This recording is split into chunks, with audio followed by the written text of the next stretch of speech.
विद्यार्थी मित्रों, अर्थ स्कूल में आपનું हार्दिक स्वागत है। આજે આપણે ધોરણ 8 વિષય હિન્દી પાઠ 4 કર્મયોગી લાલ બહાદુર શાસ્ત્રી તેના વિશેનો અભ્યાસ કરીશું। इकाई 4 કર્મયોગી લાલ બહાદુર શાસ્ત્રી રેખાચિત્ર। તો સૌ પ્રથમ આપણે કવિ પરિચય લેખક પરિચય પ્રાપ્ત કરીશું। तो आ छे अपना पाठना लेखक डॉक्टर शंकर दयाल शर्मा। तो एमनो थोड़ो परिचय प्राप्त करीशु। तो डॉक्टर शंकर दयाल शर्मा भारत के 9वें राष्ट्रपति बने थे। उनका जन्म भोपाल मध्य प्रदेश में हुआ था। उनकी आरंभिक शिक्षा मध्य प्रदेश में हुई और आगे की पढ़ाई उन्होंने क्रमशः आगरा, इलाहाबाद तथा लखनऊ विश्वविद्यालय से की। उन्होंने एमए, एलएलबी की उपाधियाँ प्राप्त की। बाद में वे कैम्ब्रिज विश्वविद्यालय से पीएचडी की उपाधि प्राप्त करके वहीं पर 1 वर्ष तक प्रवक्ता रहे। तत्पश्चात यानी कि बाद में वे भारत लौटकर राजनीति के क्षेत्र में सक्रिय हुए। सबसे पहले वे विधायक बने और सांसद बने। सांसद के बाद वे राज्यपाल बने, फिर उपराष्ट्रपति बने और अंत में वे राष्ट्रपति के पद तक पहुंचकर उनकी ये यात्रा समाप्त हुई। उन्होंने हिंदी और अंग्रेजी दोनों भाषाओं में पुस्तकें लिखी है। तो उन पुस्तकों के नाम मैं आपको बताऊंगी। देशमणि, हमारे पथ प्रदर्शक, प्रतिष्ठित भारतीय तथा हमारे चिंतन की मूलधारा। तो ये सब पुस्तकें उन्होंने लिखी है। यहाँ जो हमारा पाठ है कर्मयोगी लाल बहादुर शास्त्री, जो एक रेखा चित्र है, वो भी उन्होंने लिखा है। तो लेखक के रूप में हमने उनका परिचय प्राप्त किया।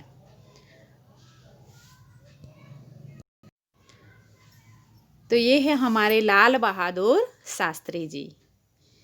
तो लाल बहादुर शास्त्री जी, उनका जन्म 2 अक्टूबर 1904 को हुआ था और उनका निधन 11 जनवरी 1966 को हुआ था।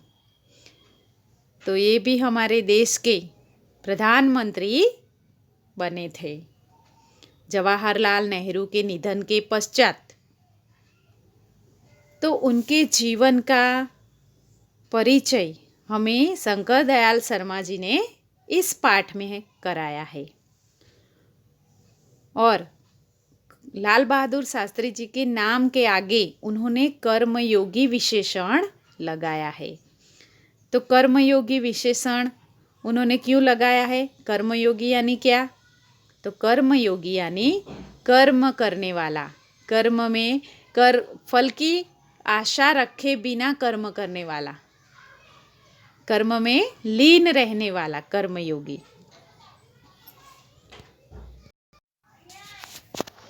तो विद्यार्थी मित्रों, लाल बहादुर शास्त्री जी कर्म को ही अपना ईश्वर मानते थे। वो एक सामान्य परिवार से ऊपर उठकर देश के प्रधानमंत्री के पद तक कैसे पहुँचे, वो हमें इस पाठ में लेखक ने बताया है। उनके कर्म के प्रति अटल आस्था एवं संपूर्ण समर्पण उनके जीवन का मूल आधार था। वो भी हमें इस पाठ में देखने को मिलता है। तो इस पाठ में जो मूल्य समाविष्ट है वो है समर्पण भावना, कर्तव्य निष्ठा, कर्मठता और सेवा। तो ये सभी भाव हमें भी अपने जीवन में उतारने होंगे। तो मैं आपको पाठ समझाऊंगी, तो आपको ध्यान से सुनना है और इसके बाद अपनी पाठ्य पुस्तक में से ध्यानपूर्वक पाठ को पढ़ना है। ओके, अब हम पाठ शुरू करते हैं। तो शुरू करते हैं।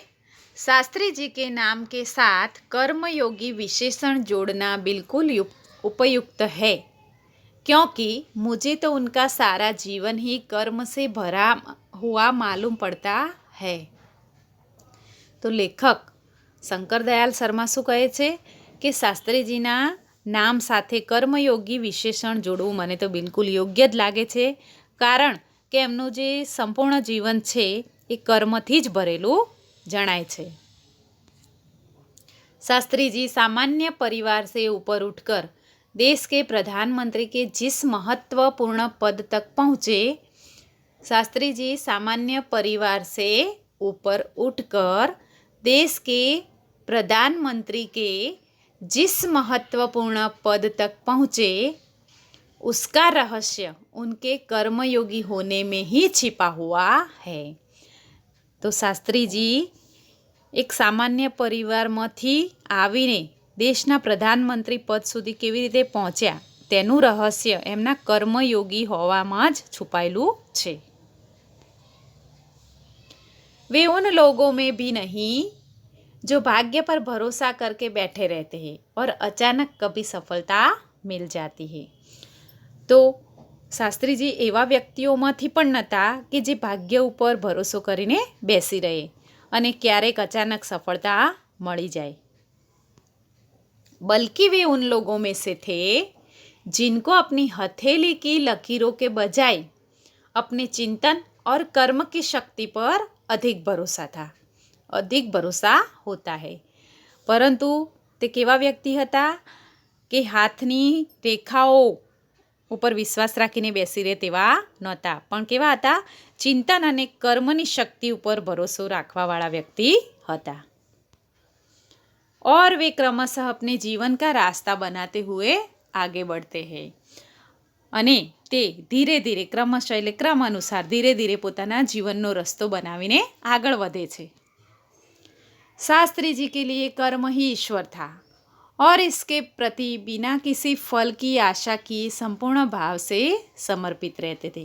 तो शास्त्री जी પોતાના કર્મને જ ઈશ્વર માનતા હતા અને તેના પ્રત્યે કોઈ પણ ફળની આશા રાખ્યા વગર સંપૂર્ણ ભાવથી સમર્પિત रहता હતા। यहाँ तक कि जब भी उन्हें फल की प्राप्ति के अवसर मिले, तब भी उन्होंने उस ओर हमेशा उपेक्षित दृष्टि ही रखी। तो ત્યાં સુધી પણ એમને જ્યારે પણ ફળની આશા રાખી જ નથી। એમણે જ્યારે પણ ફળનો કોઈ અવસર મળ્યો ફળ મળવાનો, છતાં પણ એ હંમેશા તે પ્રત્યે બેપરવા ઉદાસીનતા સેવી, એમણે ઉદાસીન નજર રાખી। उनका जीवन दर्शन गीता के निष्काम कर्मयोगी का प्रतिरूप था। तो એમનું જે જીવન હતું એ ગીતાનો જે અધ્યાય છે નિષ્કામ કર્મયોગી, તો એ નિષ્કામ કર્મયોગીના प्रतिरूप એટલે ઉદાહરણ જેવું હતું। इसलिए मैं समझता हूँ कि उन्हें केवल कर्मयोगी के बजाय निष्काम कर्मयोगी कहना ही अधिक उपयुक्त होगा। तो लेखक શું કહે છે કે મેં એમને કર્મયોગી કહ્યા એની જગ્યાએ તેમને નિષ્કામ કર્મયોगी કહેવા સૌથી વધારે યોગ્ય છે। अपने उद्देश्य के प्रति दृढ़ आस्था, उस उद्देश्य को प्राप्त करने के लिए कर्म का भाव तथा उस कर्म के प्रति संपूर्ण समर्पण। तो પોતાના ઉદ્દેશ્ય પ્રત્યે દૃઢ આસ્થા અને તે ઉદ્દેશને પ્રાપ્ત કરવા માટેનું કર્મ, કર્મનો ભાવ અને કર્મ પ્રત્યેની સંપૂર્ણ समर्पण, ये 3 बातें मुझे उनके जीवन चरित्र तथा जीवन दर्शन में दिखाई पड़ती है। तो आ 3 बात एमना जीवननी, आ 3 बातों एमना संपूर्ण चरित्रનું તથા એમના જીવન દર્શનનું ઝાંખી કરાવે છે આપણને। કઈ કઈ 3 બાબતો? अपने उद्देश्य के प्रति दृढ़ आस्था, એટલે કે પોતાના જે સંકલ્પ છે એ સંકલ્પ પ્રત્યે દૃઢ આસ્થા, પછી એ સંકલ્પને પ્રાપ્ત કરવા માટે કર્મનો ભાવ અને એ કર્મ પ્રત્યે સંપૂર્ણ સમર્પણ।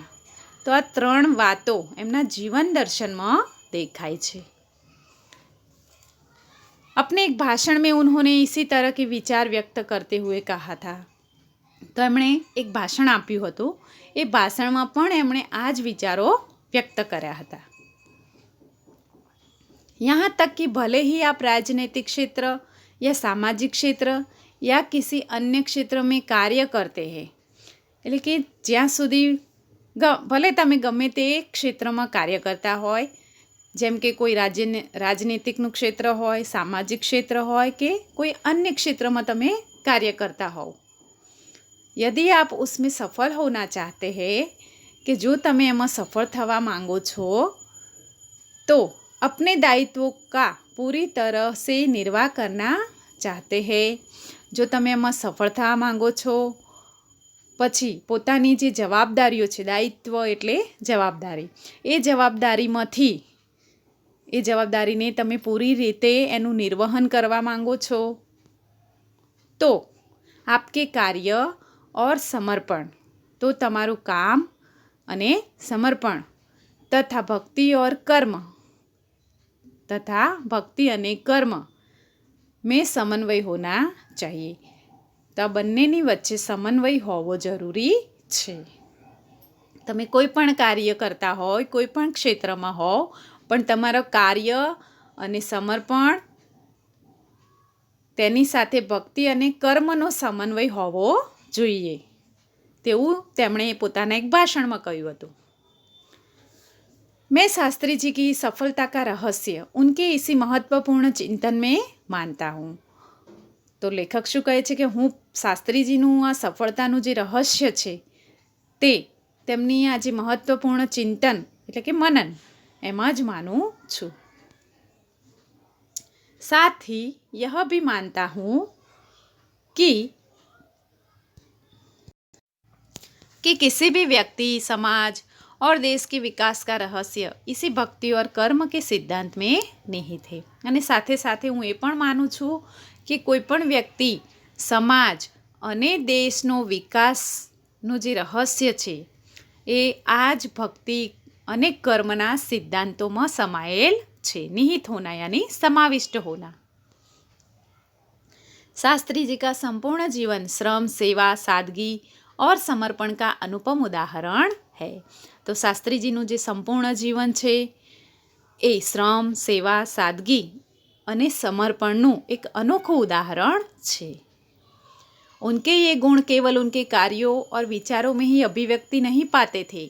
તો એમના જે આ ગુણ છે શ્રમ, સેવા, સાદગી, સમર્પણ, તો આ એમના કાર્યોમાં અને વિચારોમાં જ અભિવ્યક્ત નહોતા થતા, बल्कि उनको देखने से ही इन सभी भावों का एहसास हो जाता था.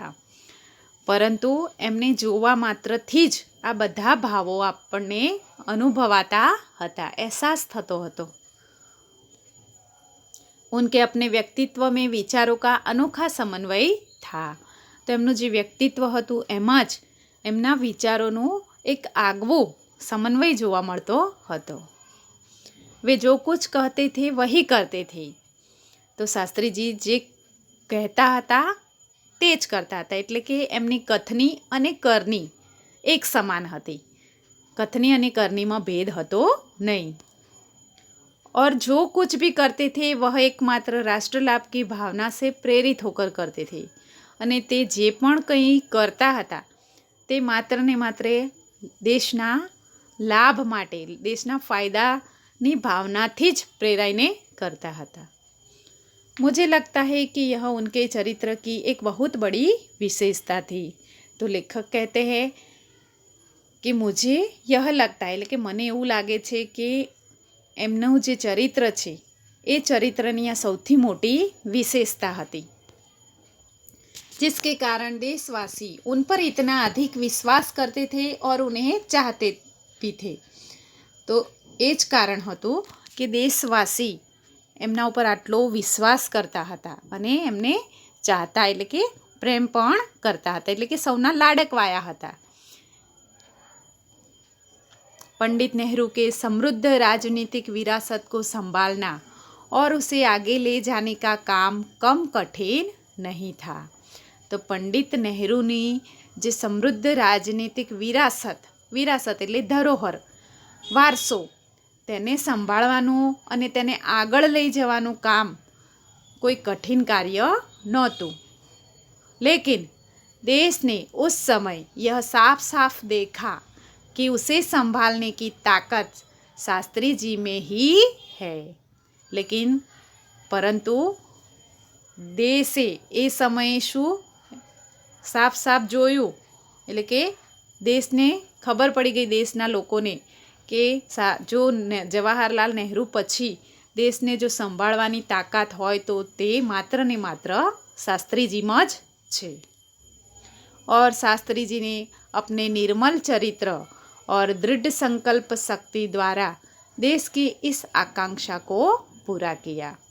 अने देशवासीओनी जे महत्वाकांक्षा हती, इच्छा, ए इच्छा ने शास्त्रीजीए पोताना निर्मल चरित्र अने दृढ़ संकल्प शक्ति द्वारा पूरी करी। देशवासियों की इच्छा ने मान आप्યું।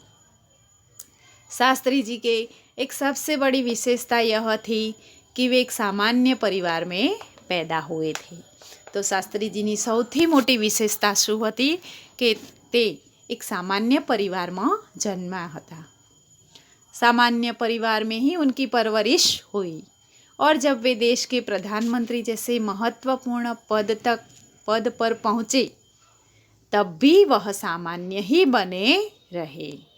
तो सामान्य परिवार में जन्म्या अने सामान्य परिवार में ज एमनुं पालन पोषण थयुं अने ज्यारे ते देशना प्रधानमंत्री एटले के वडाप्रधान बन्या त्यारे पण आटला मोटा महत्वपूर्ण पद पर पहोंचीने पण तेओ सामान्य व्यक्ति ज बनी रह्या। तेमने कोई जातनो अभिमान न हतुं। विनम्रता, सादगी और सरलता उनके व्यक्तित्व में एक विशिष्ट प्रकार का आकर्षण पैदा करते थे। तो विनम्रता, सादगी और सरलता એટલે કે સરળતા, સાહજિકતા એમના વ્યક્તિત્વનું એક વિશિષ્ટ आकर्षण पैदा करती हती। इस दृष्टि से शास्त्री जी का व्यक्तित्व बापू के अधिक करीब था और कहना न होगा कि बापू से प्रभावित होकर ही सन 1921 में उन्होंने अपनी पढ़ाई छोड़ दी थी। तो विनम्रता, सादगी और सरलता उनके जीवन को आकर्षित करती थी, यानी कि अधिक सादगी, सरलता के कारण वो एकदम आकर्षण पैदा करने वाले लगते थे। और इसी दृष्टि से शास्त्री जी का जो व्यक्तित्व था वो बापू के अधिक करीब था। એટલે કે ગાંધીજીનું જે જીવન હતું સાદગીવાળું એવું જ લાલ બહાદુર શાસ્ત્રીજીનું જીવન હતું। એટલે કે તે સૌથી નજીક બાપુની નજીક લાગતા હતા કે અને એ ગાંધીજીના જે 1921નું એમનું बापू से प्रभावित होकर ही सन 1921 में उन्होंने अपनी पढ़ाई छोड़ दी। એટલે કે બાપુથી પ્રેરાઈને ગાંધી બાપુથી આકર્ષિત થઈને એમણે 1921માં પોતાનું ભણવાનું છોડી દીધું।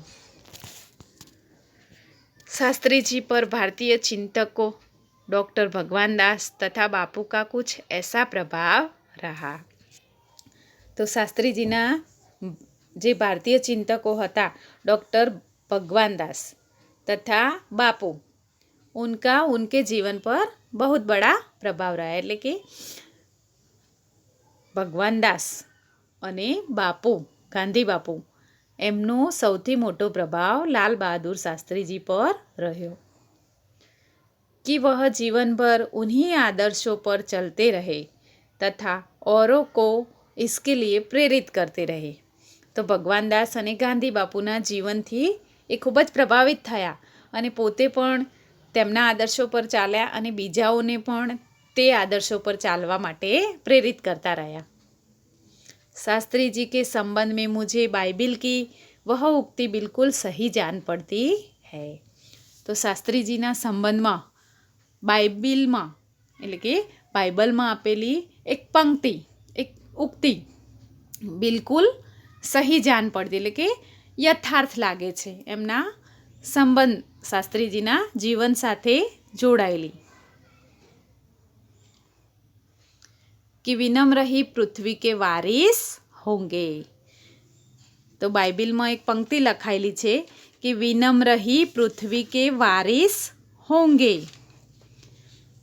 तो जे विनम्र એટલે કે વિનયી, તો વિનયી જે હશે એ જ પૃથ્વીનો ઉત્તરાધિકારી રક્ષક બનશે. विनम्र ही पृथ्वी के वारिस होंगे. तो लेखक શું કહે છે કે બાઇબલમાં આપેલી એક ઉક્તિ. તો બાઇબલમાં આપેલી જે ઉક્તિ છે એ તેમને અક્ષરશઃ લાગુ પડે છે કે વિનમ્ર લોકો જ સંસારના વારસદાર बनશે. शास्त्री ने हमारे देश के स्वतंत्रता संग्राम में तब प्रवेश किया था जब वे एक स्कूल में विद्यार्थी थे और उस समय उनकी उम्र 70 वर्ष की थी. तो शास्त्रीजीए स्वतंत्रता आंदोलन में त्यारे भाग लीधो ज्यारे एमनी उम्र 70 वर्षनी हती अने ते एक विद्यार्थी हता. गांधी जी के आह्वान पर वे स्कूल छोड़कर बाहर आ गए. तो गांधीजी ने आह्वान एटले ललकार पोकार. तो गांधीजीए कोई सभा करी हशे अने सभा एमने सांभળી ત્યાર પછી એમણે સ્કૂલ જવાનું બંધ કરી દીધું. इसके बाद काशी विद्यापीठ में उन्होंने अपनी शिक्षा पूरी की. ત્યાર પછી એમણે ભણવાનું શરૂ કર્યું અને કાશી વિદ્યાપીઠમાં જે બાકીનો અભ્યાસ હતો એમણે પૂર્ણ કર્યો. उनका मन हमेशा देश की आज़ादी और सामाजिक कार्यों की ओर लगा रहा. एमનું मन हमेशा देशनी आज़ादी अने सामाजिक कार्यों में लागेलू हतुं. परिणाम यह हुआ कि सन 1926 में वे लोक सेवा मंडल में शामिल हो गए अने परिणामे तेओ 1926 में लोक सेवा मंडलनी अंदर शामिल थई गया. लोक सेवा मंडलना सभ्य बनी गया जिसके वे जीवन भर सदस्य रहे अने जीवन भर ते तेना सभ्य बनी रह्या. इसमें शामिल होने के बाद से शास्त्री जी ने गांधी जी के विचारों के अनुरूप अछूतोद्वार के काम में अपने आप को लगाया अने आ संस्था द्वारा ज तेमणे गांधीजीए जे शरू कर्या हता विचारो ए विचारोने अनुरूप थईने एमणे अछूतोद्वारनो कार्यक्रम चलाव्यो. यहाँ से शास्त्री जी के जीवन का एक नया अध्याय प्रारंभ हो गया अने અહીંથી જ એમના જીવનનો નવો અધ્યાય શરૂ થયો.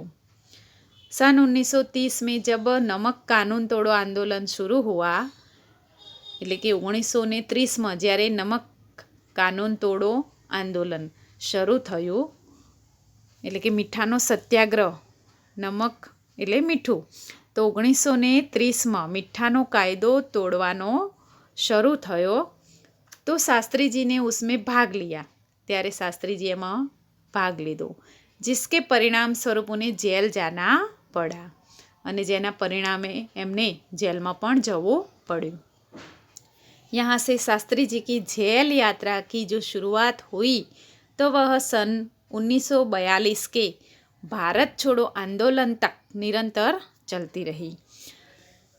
तो 1930 में મીઠાના કાયદાનો તોડવાના કારણે તે જેલમાં ગયા અને તેમની આ જેલ યાત્રા એટલી સુધી ચાલી, ક્યાં સુધી ચાલી? 1942 સુધી. તો એ 1942માં જે ભારત છોડો આંદોલન થયું ત્યાં સુધી નિરંતર એમની આ યાત્રા ચાલતી रही. इन 12 वर्षों के दौरान वे 7 बार जेल गए. तो आ 12 वर्षों 1930 થી 1942 એટલે કે 12 વર્ષ, આ 12 વર્ષ દરમિયાન તેઓ 7 વખત જેલમાં ગયા.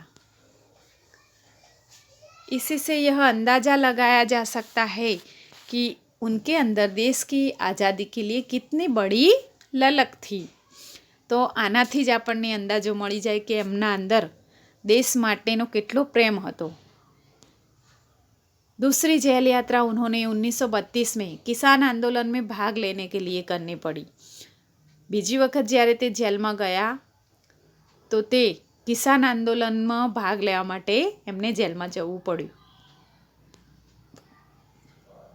सन 1942 में उनकी जेल यात्रा 3 वर्ष की थी, जो सबसे लंबी जेल यात्रा थी। तो 1942 में એમને જેલ यात्रा થઈ તો તે સૌથી લાંબી જેલ હતી। તો એમને 3 વર્ષ સુધી જેલમાં રહેવું પડ્યું હતું। इस दौरान शास्त्री जी जहाँ एक और गांधी जी द्वारा बताए गए रचनात्मक कार्यों में लगे हुए थे, वही दूसरी ओर पदाधारी के रूप में जनसेवा के कार्यों में भी लगे रहे। तो एक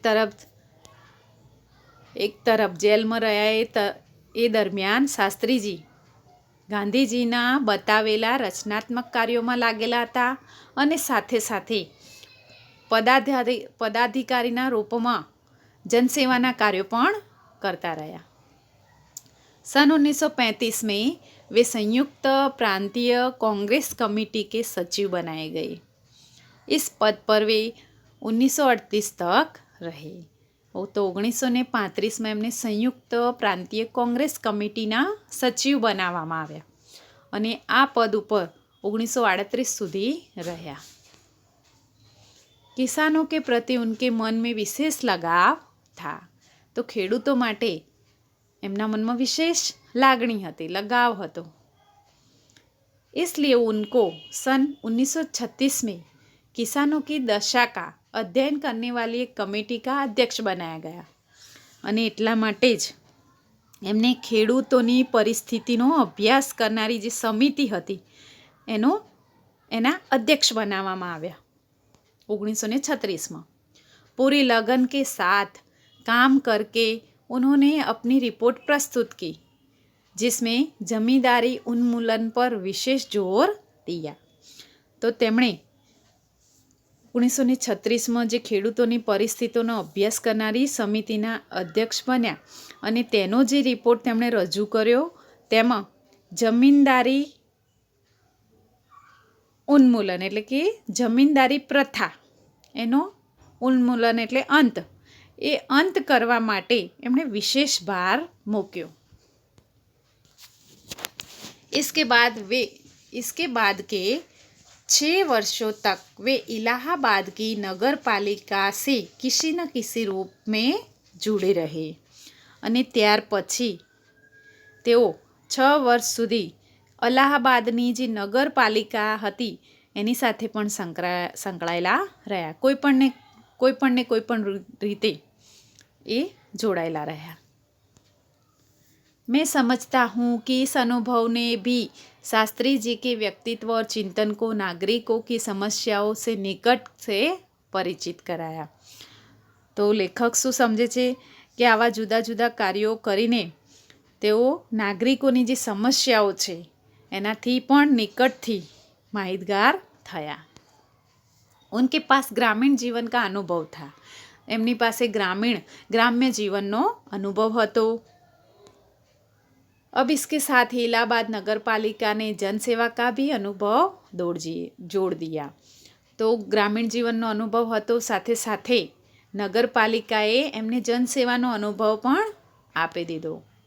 लोकतंत्र की इस आधारभूत इकाई में कार्य करने के कारण वे देश की छोटी छोटी समस्याओं और उनके निराकरण की व्यवहारिक प्रक्रिया से अच्छी तरह परिचित हो गए।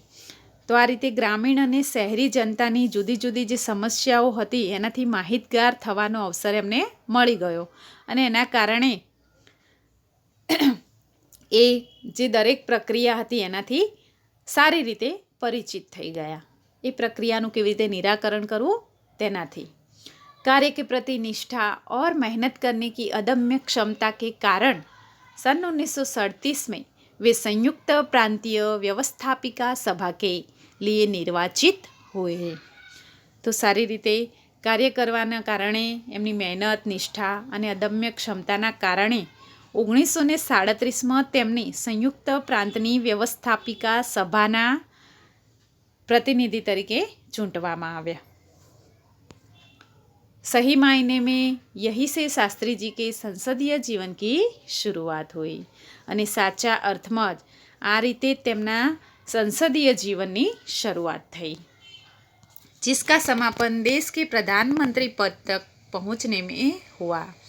અને અહીંથી શરૂ કરીને એમણે देशना प्रधानमंत्री पद सुधी पहुँचा।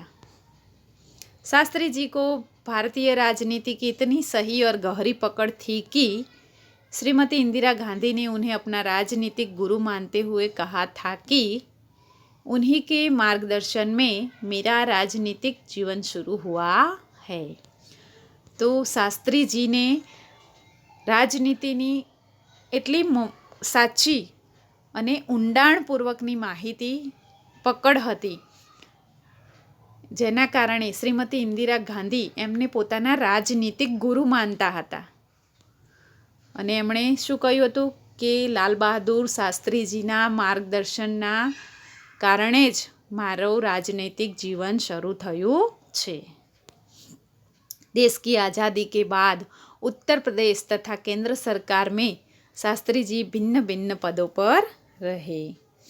तो उत्तर प्रदेश तथा केंद्र सरकार में शास्त्री जी आज़ादी पछी जुदा जुदा पदों पर रहा। उत्तर प्रदेश में उन्हें गृह मंत्री बनाया गया। तो उत्तर प्रदेश ની અંદર એમને गृह मंत्रीનું पद આપવામાં આવ્યું। बाद में पंडित नेहरू के अनुरोध पर वे केंद्र में आ गए અને पंडित नेहरूना अनुरोधथी એટલે કે पंडित नेहरूना કહેવાથી તેઓ કેન્દ્રમાં આવ્યા। केंद्र में उन्होंने रेल और परिवहन, संचार, वाणिज्य, उद्योग और गृह जैसे महत्वपूर्ण मंत्रालयों में मंत्री पद संभाला। तो केंद्र में आव्या पछी तेमणे रेलवे, परिवहन એટલે કે વાહન વ્યવહાર, સંચાર, વાણિજ્ય, ઉદ્યોગ અને ગૃહ મંત્રાલયો જેવા પદ मंत्री तरीके संभाला। इन पदों पर रहते हुए शास्त्री जी ने अपनी जिस प्रशासकीय दक्षता का प्रमाण दिया वह हमारे देश के लिए एक उदाहरण है। तो आ विविध पदों पर रहीने दरेक पद पर रहीने तेमणे पोतानी प्रशासकीय क्षमता दक्षता एटले क्षमतानो परिचय आप्यो। तो તેમનો જે દૃષ્ટિકોણ હતો એકદમ વ્યવહારિક હતો, એટલે તે આપણા દેશ માટે એક ઉદાહરણ રૂપ હતા।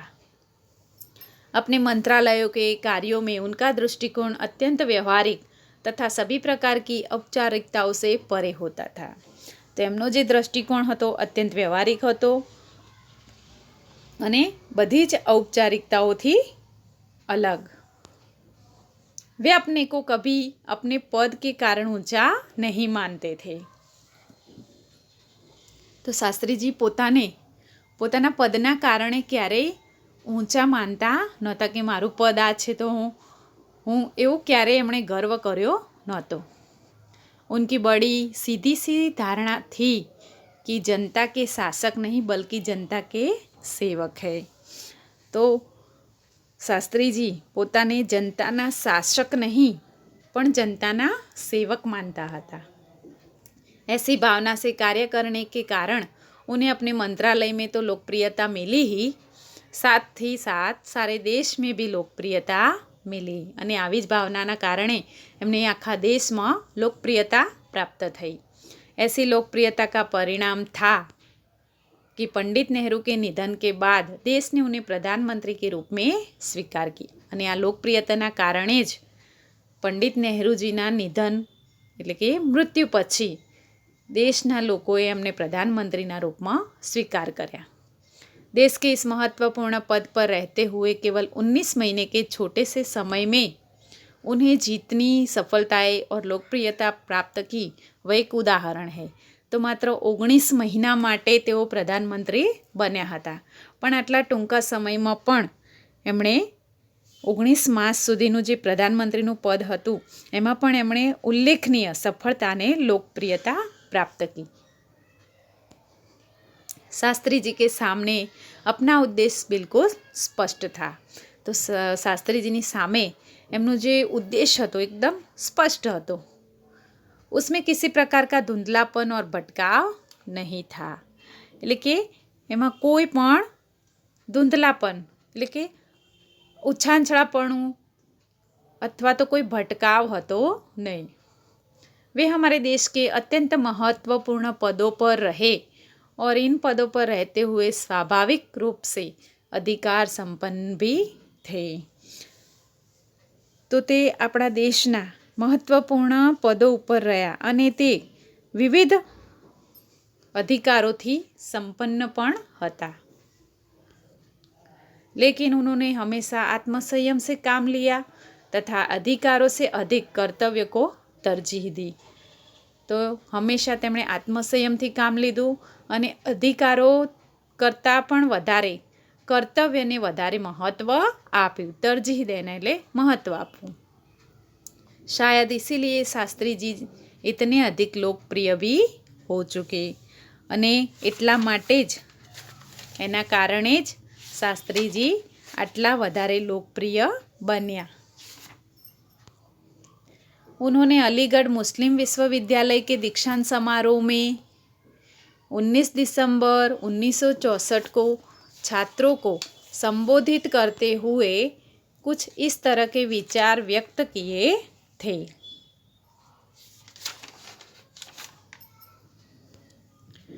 आपके भविष्य की मंजिल चाहे जो कुछ भी हो, आप में से प्रत्येक को यह सोचना है कि आप सबसे पहले देश के नागरिक हैं। तो उन्होंने अलीगढ़ मुस्लिम विश्वविद्यालय के दीक्षांत समारोह में એટલે કે અલીગઢ મુસ્લિમ વિશ્વવિદ્યાલયનો જે દીક્ષાંત સમારોહ હતો એમાં તેમણે 1964માં 19 ડિસેમ્બરના રોજ વિદ્યાર્થીઓને એક ભાષણ આપ્યું હતું અને એમાં એમણે શું કહ્યું હતું કે આપકે ભવિષ્ય की मंजिल चाहे जो कुछ भी हो એટલે કે તમારા મંજિલ જે તમારી જે મંજિલ છે ભવિષ્યમાં તમે શું બનશો એ કંઈ પણ હોય પણ आप में से प्रत्येक को यह सोचना है कि आप सबसे पहले देश के नागरिक है। એટલે કે તમારી મંજિલ તમારું લક્ષ્ય જે કંઈ પણ હોય પણ સૌથી પહેલાં તમારે એ વિચારવું જોઈએ કે તમે દેશના નાગરિક છો। यह आपको संविधान द्वारा प्रदत्त कुछ अधिकार देता है અને તમે દેશના નાગરિક છો જે તમને સંવિધાન દ્વારા કેટલાક નાગરિકો अधिकार આપે છે। लेकिन इससे कुछ कर्तव्यों का भी बोझ आता है जिसे समझना चाहिए અને આપણા દેશના માટે કંઈક કર્તવ્યો કરવા પડે એવું પણ આપણી ઉપર બોજ જાય છે। આપણે દેશના નાગરિક છીએ તો આપણે દેશ માટે કંઈક કરવું જોઈએ એવો ભાર પણ આપણી ઉપર આવી જાય છે। એ પણ તમારે સમજવું જોઈએ। हमारा देश प्रजातांत्रिक है जो निजी स्वतंत्रता देता है। तो આપણો જે દેશ છે એ પ્રજાસત્તાક દેશ છે અને આપણને કેટલીક નિજી એટલે કે પર્સનલ પોતાની स्वतंत्रता પણ આપે છે। लेकिन इस स्वतंत्रता का उपयोग एक व्यक्ति एक व्यवस्थित समाज के हित में स्वेच्छा से लगाए गए प्रतिबंधों की तहत होना चाहिए। तो આપણે પ્રજાસત્તાક દેશમાં રહીએ છીએ આપણને આપણી પોતાની સ્વતંત્રતા મળી રહે છે તો એ સ્વતંત્રતાનો ઉપયોગ આપણે એક વ્યવસ્થિત સમાજના હિત માટે સ્વેચ્છાએ કોઈના ઉપર પ્રતિબંધ લગાવીને નહીં પણ આપણી સ્વેચ્છાએ કરવો જોઈએ। अधिकार कर्तव्य और आत्मसंयम के बारे में यह अत्यंत महत्वपूर्ण बात शास्त्री जी ने कही थी। तो अधिकार कर्तव्य અને આત્મસંયમ આ માટેની જે મહત્વપૂર્ણ વાત હતી તે તેમણે કરી હતી। તો અલીગઢ મુસ્લિમ વિશ્વવિદ્યાલય હતી તેમાં તે સમારોહમાં એમણે ભાષણ આપીને શું કહ્યું કે તમારું કર્મક્ષેત્ર ગમે તે હોય પણ સૌથી પહેલાં તમે શું છો દેશના નાગરિક છો અને સંવિધાને તમને કેટલાક અધિકારો આપ્યા છે અને જો તમે એ અધિકારો અને કર્તવ્યો પણ તમને સોંપાયા છે અને તમને જે સ્વતંત્રતા મળી છે તેનો ઉપયોગ તમે દેશ અને સમાજના હિત માટે કરજો એવું તેમણે સમજાવ્યું। जिसे आज याद रखने की ज़रूरत है। તો એ એમણે જે ભાષણ આપ્યું એ આજે આપણે યાદ રાખવાની જરૂર છે. તો આ રીતે તમારો આ ચોથો પાઠ અહીં પૂર્ણ થાય છે. તો તમારે ધ્યાનપૂર્વક આ પાઠને વાંચન કરવાનો છે અને સાથે સાથે અગત્યના જે વાક્યો લાગતા હોય તેની ઉપર અંડરલાઇન પણ કરતા રહેવું અને સ્વાધ્યાયમાં આપેલ જે પ્રશ્નો છે એ પ્રશ્નોના જવાબ પણ તમારે જાતે શોધવાનો પ્રયત્ન કરતા રહેવાનો. પાઠ વાંચતું જવાનું અને સ્વાધ્યાયનો જ્યારે અભ્યાસ કરો ત્યારે સ્વાધ્યાયમાં આપેલા જે પ્રશ્ન નંબર 1ના 4 પ્રશ્નો છે એ દરેક પ્રશ્નનો ઉત્તર તમારે પાઠ્યપુસ્તકમાંથી જાતે શોધવાનો પ્રયત્ન કરવાનો. તો આ રીતે તમારો પાઠ અહીં પૂર્ણ થાય છે. અને વાંચન તો ખાસ કરવાનું જ છે. ધ્યાનપૂર્વક દરેકને આ પાઠ વાંચેલો હોવો જોઈએ. સ્વાધ્યાયના લેખન કાર્ય માટે PDF મોકલવામાં આવશે. તેમાંથી તમારે CWમાં સ્વચ્છ અક્ષરે આ પાઠ તમારે લખવાનો રહેશે. તો આ રીતે તમારો આ ચોથો પાઠ પાઠ્યપુસ્તકમાં આપેલો છે. એનો અભ્યાસ કાર્ય આપણે પછીથી સમજીશું સ્વાધ્યાયને. તો આ રીતે તમારો આ પાઠ છે. તેમાં આપેલી ભાષા સજ્જતા હું તમને વ્યાકરણવાળો જે વિડીયો હશે તેમાં મોકલીશ.